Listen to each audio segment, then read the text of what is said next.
जय श्री कृष्णा।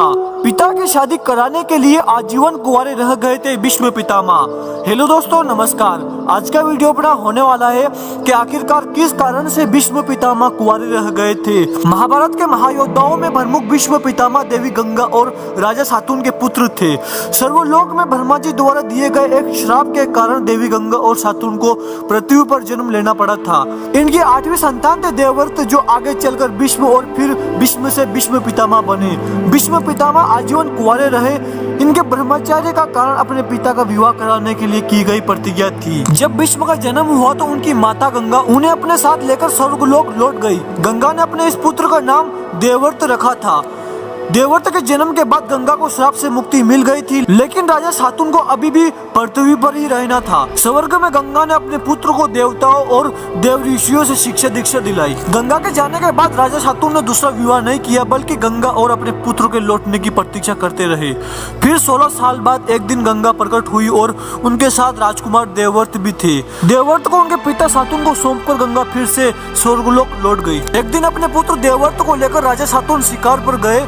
वहाँ शिकार करते करते शातुन अपने पड़ाव से काफी आगे निकल गए और देवव्रत पड़ाव पर ही रुके हुए थे। शातुन ने रास्ते में एक जगह यमुना किनारे नाव के साथ एक अत्यंत सुंदर स्त्री को देखा, जिसे देखकर वह मंत्रमुग्ध हो गई। उस स्त्री का नाम सत्यवती था, जो स्वर्ग की अप्सरा थी, लेकिन एक श्राप के कारण पृथ्वी पर जन्मी थी। राजा शातुन ने सत्यवती के सामने अपने विवाह का प्रस्ताव रखा तो उन्होंने शातुन से कहा कि विवाह के संबंध में आप मेरे पिता से बात करिए। जब शातुन पहुंचे सत्यवती की कुटिया में, राजा शातुन अपने और सत्यवती के विवाह का प्रस्ताव लेकर उनके घर उनके पिता से मिलने पहुंचे। उनके पिता ने शातुन के सामने शर्त रख दी कि वह अपनी पुत्री का विवाह शातुन के साथ तभी कर सकते हैं जब वह यह वचन दे कि सत्यवती का पुत्र ही हस्तिनापुर का युवराज बनेगा। शातुन यह वचन नहीं दे सकते थे, क्योंकि शातुन अपने पुत्र देवव्रत को युवराज घोषित कर चुके थे।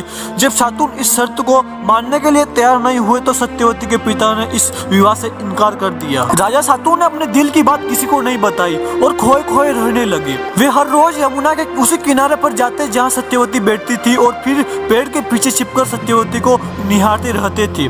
अपने पिता को उदास देखकर देवव्रत ने पता लगाया कि आखिर पिता की उदासी का कारण क्या है। देवव्रत ने शातुन के सारथी से उनके बारे में जानकारी ली और फिर सारथी को लेकर सत्यवती के घर पहुंचे।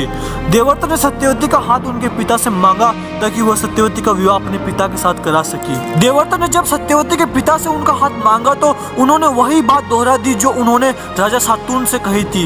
इस पर देवव्रत ने कहा कि पिताजी आपको यह वचन नहीं दे सकते थे, क्योंकि वह मुझे युवराज घोषित कर चुके हैं, लेकिन युवराज होकर मैं आपको यह वचन दे सकता हूँ कि मैं इस राज्य की कमान अपने हाथ में नहीं लूंगा और देवी सत्यवती का पुत्र ही युवराज बनेगा। इस पर सत्यवती के पिता ने कहा कि युवराज तुम भी यह वचन अपनी तरफ से दे सकते हो, लेकिन तुम्हारी संतान की तरफ से यह वचन नहीं दे सकते। तब भीष्म पितामह ने प्रतिज्ञा की कि वह आजीवन कुंवारे ही रहेंगे, न उनकी संतान होगी और न ही सिंहासन को लेकर कोई विवाद उपजेगा। सत्यवती के पिता निषादराज के सामने आजीवन ब्रह्मचार्य का पालन करने की प्रतिज्ञा लेकर देवव्रत सत्यवती को अपने साथ लेकर अपने पड़ाव पर लौट आए। जब राजा शातुन को अपने पुत्र की इस प्रतिज्ञा के बारे में पता चला तो वह बहुत दुखी हुए। इस भीषण प्रतिज्ञा के कारण ही उन्होंने अपने बेटे को भीष्म कहा।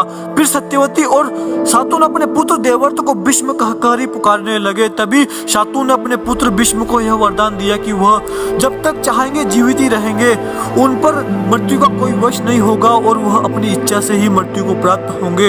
इस तरह गंगा और शातुन के पुत्र देवव्रत से भीष्म कहलाए। पिता से वरदान प्राप्त करने के बाद भीष्म को महाभारत के महायुद्ध में बाणों की शैया पर लेटना पड़ा और पौत्रों के हाथों वीरगति को प्राप्त होना पड़ा। दोस्तों, वीडियो में बताई गई कहानी अगर आप लोगों को अच्छी लगी तो वीडियो अपने मित्रों के साथ शेयर जरूर करें और कमेंट में जय श्री कृष्णा लिखना ना भूले। जय श्री कृष्णा, राधे राधे।